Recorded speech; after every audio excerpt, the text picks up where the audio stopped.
গতকালকে দিয়েছিলাম রবীন্দ্রনাথ ঠাকুর সম্পর্কে 40টি প্রশ্ন একসঙ্গে।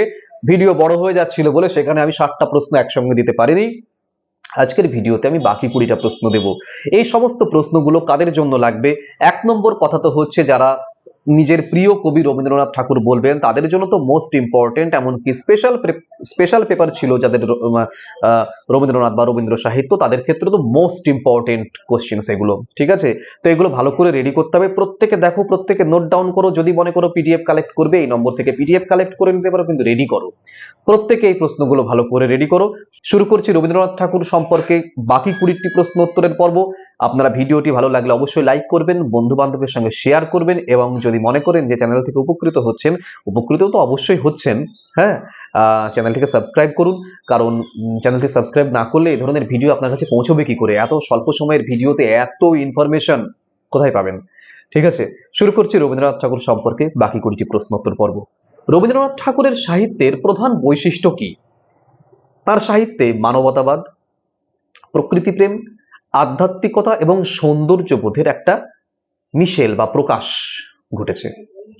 রবীন্দ্রনাথ ঠাকুরের ছোট গল্পকে বাংলা সাহিত্যে খুবই গুরুত্বপূর্ণ বলা হয়। কেন? রবীন্দ্রনাথ ঠাকুরই একজন যিনি বাংলা ছোট গল্পকে একটা নতুন রূপ দিয়েছেন, এবং মানব জীবনের যে সূক্ষ্মাতি সূক্ষ্ম অনুভূতি সেগুলো রবীন্দ্রনাথের ছোট গল্পে দারুণভাবে প্রকাশিত হয়েছে। যে কারণে ছোট গল্প রচনায় রবীন্দ্রনাথ ঠাকুর একজন একটা বিখ্যাত নাম এবং একটা মাইল ফলক। রবীন্দ্রনাথ ঠাকুরের সাহিত্যকে কয়টি পর্যায়ে ভাগ করা যায়? রবীন্দ্রনাথ ঠাকুরের সাহিত্য পর্যায়কে মোটামুটি 3টি ভাগে সাধারণত ভাগ করা যায়: প্রারম্ভিক, মধ্য এবং পরিণত পর্যায়। রবীন্দ্রনাথ ঠাকুরের দেশপ্রেমমূলক গানের উদাহরণ দিন তো। একলা চলরে গানটিতে দেশপ্রেমের প্রকাশ দেখা যায়। রবীন্দ্রনাথ ঠাকুরের কোন রচনায় নারী চরিত্রের বিশেষ গভীরতা দেখা যায়? মানে বিশেষ গভীরতা দেখা যায় নারী চরিত্রের এমন একটি উপন্যাস বলুন। চোখের বালি। চোখের বালি উপন্যাসে নারী চরিত্রের বিকাশ দেখা যায় বা প্রকাশ দেখা যায়।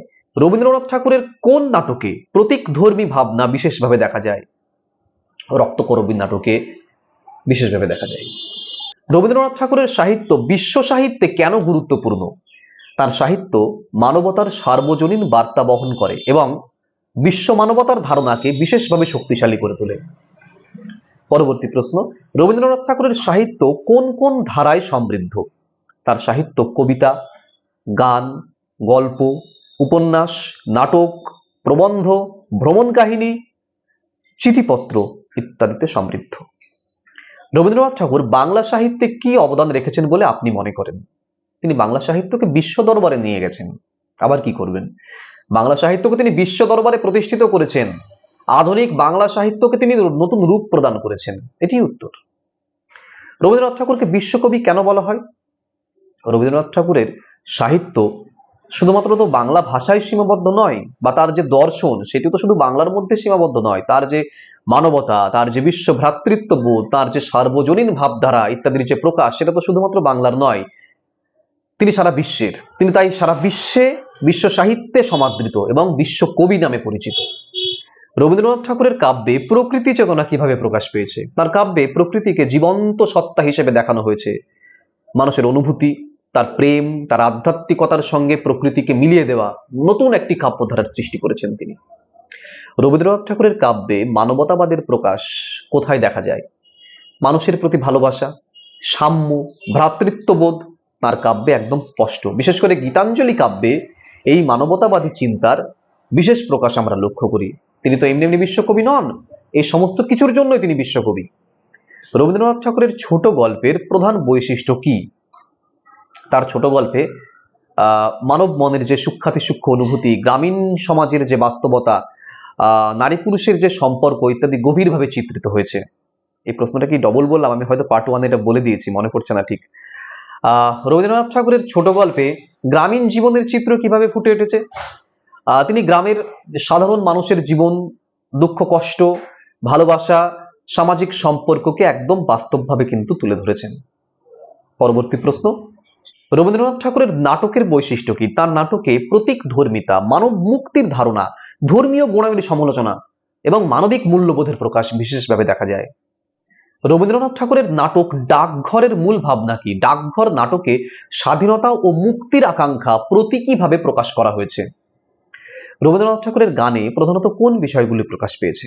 তার গানে প্রেম, প্রকৃতি, ভক্তি, দেশপ্রেম, মানবতাবাদ ইত্যাদি প্রকাশ পেয়েছে। এই গানগুলিকে একত্রে আমরা রবীন্দ্রসঙ্গীত বলি।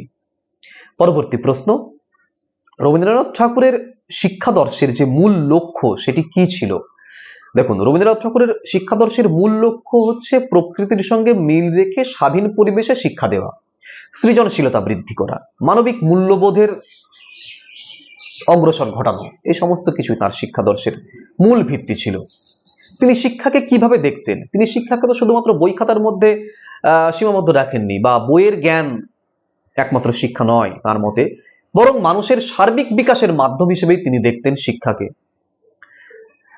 রবীন্দ্রনাথ ঠাকুরের সাহিত্য বাংলা নবজাগরণে কতটা ভূমিকা রেখেছে বলে আপনি মনে করেন? তার সাহিত্য নতুন চিন্তা, মানবতাবাদ এবং স্বাধীনতার ভাবনা প্রচার করে বাংলা নবজাগরণকে বিশেষভাবে শক্তিশালী করেছে। রবীন্দ্রনাথ ঠাকুরের সাহিত্যে আধ্যাত্মিকতার প্রকাশ কোথায় দেখা যায়? তার কাব্যগ্রন্থ গীতাঞ্জলিতে ঈশ্বর, আত্মা এবং মানুষের সম্পর্ক নিয়ে গভীর আধ্যাত্মিক ভাবনা প্রকাশ পেয়েছে। রবীন্দ্রনাথ ঠাকুরের সাহিত্য বিশ্ব সাহিত্যে কেন গুরুত্বপূর্ণ? তার সাহিত্য মানবতার সার্বজনীন বার্তা বহন করে এবং বিভিন্ন ভাষায় অনুদিত হয়েছে। বিশ্ব সাহিত্যে তিনি বিশেষ স্থান লাভ করেছেন, সুতরাং বিশ্ব সাহিত্যে তার অবদান অনস্বীকার্য একদম। নেক্সট প্রশ্ন, রবীন্দ্রনাথ ঠাকুরের সাহিত্যিক বহুমুখিতা বলতে আপনি কি বোঝেন? তিনি কবিতা, গান, গল্প, উপন্যাস, নাটক, প্রবন্ধ সব ক্ষেত্রে তিনি গুরুত্বপূর্ণ অবদান রেখে গেছেন, সুতরাং বহুমুখিতা আর কাকে বলবো, এটাকেই তো বহুমুখিতা বলে।